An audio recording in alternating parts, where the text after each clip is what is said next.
Welcome to Ron's RC Garage in Peoria, Arizona. It is October 12th. It's Monday. We raced Saturday night, so this is our every Monday morning deal we do. We tear the car down, at least this far. Of course, do a clutch service, air filters, scrub the tires, squeak clean the car,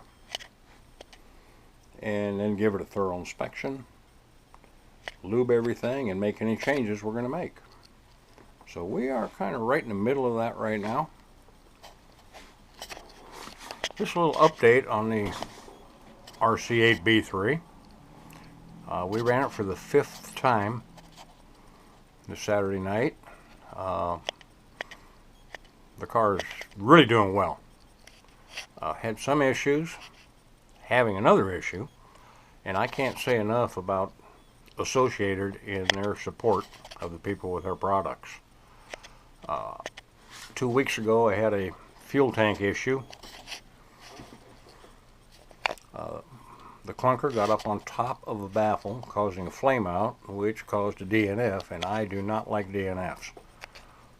So I addressed it with Associated, and they said, "Ron, we're going to send you a new tank." And first thought in my mind, oh, what good's a new tank going to do? I got a tank. It's only got 3 races on it. Well, when I got the new tank, it's obviously an update. Inside the tank, at the rear of the tank, there's another baffle right in this area that limits the travel of the clunker. It still gets pretty close to the top of the tank, but it cannot get on top of the baffle and starve the engine. So they did good. They did an update. This tank also, some other cars have it. This is the first for Associated. Has a fuel drain right down here and then drains out the bottom of the chassis. And of course, as everybody knows that's run one of these, they get clogged immediately. And then you're going to get fuel puddled up in this area. Of course, a qualifier doesn't make a huge difference because you don't have a fuel stop. But 20-30 minute main event, come in for a fuel stop, and they open the fuel lid, and we get dirt in the tank. So I put a little hole right there, a little auxiliary drain, which is never plugged, only on this side.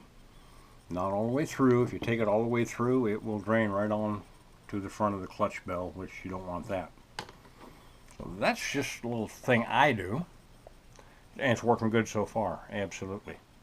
Another thing I did during the build of this car, and I've shown this before, but we have new people looking all the time. And again, this RC8B3 is one heck of a car. On my 8.2, it got so much chassis flex that it clutch bell beat a hole all the way through the chassis. And of course, that's not good on the clutch bearings and not good on the engine bearings. So this car, I incorporated a 1/4x1/4 T6 aluminum brace right there. Of course, there's no contact. The 8.2 also bent the chassis immediately. So I also incorporated 1/4x1/4 T6 brace right back here that parallels the engine mount. I check this chassis every week, and to date it is laser straight, just like it came out of the box. So that's just little updates I do to them. Of course, I also install a little aluminum shield, just a heat shield to help keep the heat off the tank. Doesn't weigh a thing, it takes 10 minutes to make. The other thing, I inspected this will not get close enough.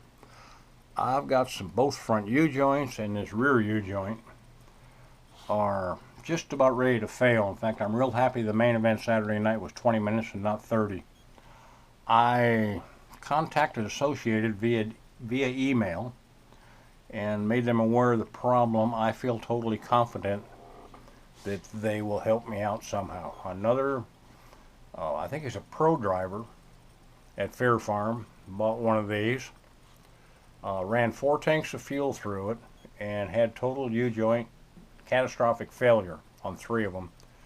And he didn't want to deal with it, being a pro racer, and he put the car up for sale. He just said that's enough. He overall liked the car, but he said, I can't deal with that. So that's kind of how that's going on. But AE again has just been phenomenal in their support. I'm running real close to a kit setup in this car. I went to the factory setup sheets for the team drivers, and so I'm running a 15-15-7 diff fluids. The car really seems to be happy with that. Other than that, I run less steering Ackerman. Other than that, it's a kit setup, and with the proper tire selection, the car's good. And again, I'm 68 years old. Most of the guys I run at are 20 or 30 years younger than me. I don't have the hand-eye coordination. I don't, have the depth perception. I'm never going to be one of the fast guys, and I'm fine with that. I just love working on these and love racing them. So I have to approach racing in a totally different way than they do. And usually, I finish my races, qualifiers and main. In the mains, I usually finish in the top 5. Saturday night, there were 12 of us, and I got a 4th, which I'm totally tickled to death with. And I didn't do it from speed. I did it because of attrition. I have to drive smart, not fast. That's all there is to it. Not overdrive the car, keep the rubber side down, and try not to get marshaled. And it works for me, and as fast as I can go, so be it. Still having fun. I'm still running the Reedy VRST. I run this engine a long time, and I have to give a huge thanks to Bill Mason.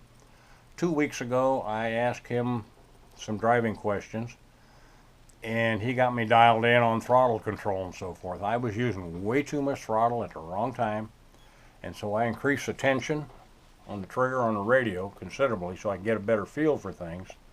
And I have so much more control over this car now, and it was all my fault. That's still learning, and always will be. Also, right after the warm-up before the main, a guy was fueling my car, and Bill just felt it was way too rich. And he is a tuning guru. And he put a screwdriver on the high-speed needle. And this engine, I run it a long time, and this engine never ran better. Great fuel mileage, and it had power like I've never seen before. So I thank Bill Mason a lot. He's got me dialed in again. And I really want to thank him. So overall, this car is really good. I don't have any local part support that I'm aware of, so we keep our 8.2. It is clean, ready to go, serviced. Pop an engine in it, and I've got something to race while I'm waiting on parts in case I have a problem with that. And it's inevitable. I do have a couple pieces for this. This car has been extremely durable. The only part failure I've had, a wing mount, that's my fault. It snapped off. And the fuel tank clunker. In this car, I've crashed it real good. I've taken nails with it and haven't lost any of the front end parts. I keep adjusting on the front end. Not anything too tight, but keep it snugged up where it needs to be so it's nice and precise. The car's it's a dream for me. The brakes on this car are fantastic compared to the 8.2. It's a wonderful piece. Anybody that wants to try one, I don't think the learning curve is too tough. I think they'll be happy with it. I know everybody accuses this car of being a copycat with a Mugen and this, that, and the next thing. Well, the front end's good, and I've had other people tell me that AE plastics are some of the best on the planet, and these are showing the same way. And of course, it's got a Kyosho style rear. You put the two together, and you got a heck of a car. The team driver is having a lot of success with it, and everybody else is running. So I'm just really impressed with it. I look forward to racing every week, and more so now with this car. We got news this morning on the internet that we are Fair Farmers going to the fall-winter schedule, which is daytime racing, gates at 10, racing at 12.